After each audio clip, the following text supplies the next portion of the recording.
The borders of China, when will they open again to international travel?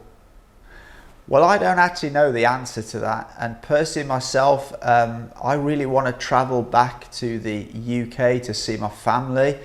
But until I know I can travel back and get back into China, I can't do that. So I'm also looking into that. But I just want to share a few observations I've made by being here in China.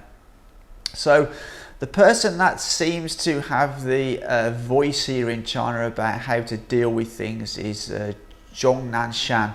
And Zhong Nanshan is kind of the authority on COVID here.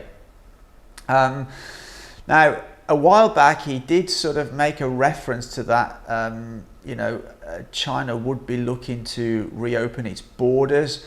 But more recently, that seems not to be the case anytime soon. So, but there's a couple of sort of observations that I've seen that I quickly want to talk about. So the first one is that China, Zhong Nanshan mentioned that the average death rate around the world of COVID is 2%. Now, if you sort of extrapolate that to the population of China, that is just seen as far too high. China have 1.4 billion people, and that would be seen as too high. So China are continuing on this zero COVID approach, and as soon as we see a small outbreak, it's jumped on. The area is locked down. People are tested. Many people are tested, and they stamp on it. So you have a small outbreak, and generally within 3 to 4 weeks, that outbreak is brought under control in that area, and things go back to normal. But if we look at some other things, so as I say, that's the first thing, that they're going to continue with their zero COVID approach, that they think a 2% death rate is far too high. However, China do realise that they have to open their borders at some point. They can't stay closed forever. Now, something that's also interesting is in Guangzhou, they've built a facility for quarantine of 5,000 beds. And the authorities have asked other major cities to also build similar, infrastructure. And that is ongoing. I believe Shenzhen are building one, and I think that we will see them in other major cities like Shanghai, Beijing, Chongqing, various other large cities.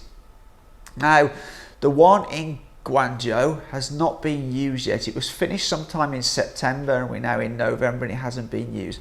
So I suspect the plan for those centres is to open up the borders to some level. I don't know what, but to some level.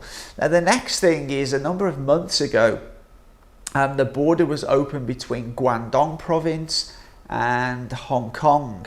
Now, there are certain quotas, daily quotas on that, but mainlanders now are able to travel to Hong Kong without having to face any quarantine, as long as they meet certain criteria. However, when they return to the mainland, they still have to quarantine for 2 weeks. And I've read some news recently that the authorities, the Guangdong authorities and the Hong Kong authorities, are working on something where when people returning from Hong Kong, they won't have to quarantine for that 2 weeks. Again, there'll be criteria attached to that. So that just gives you an update on the situation. If I know any more, I will let you know. But leave in the comments what you think. But as always, for now, take care.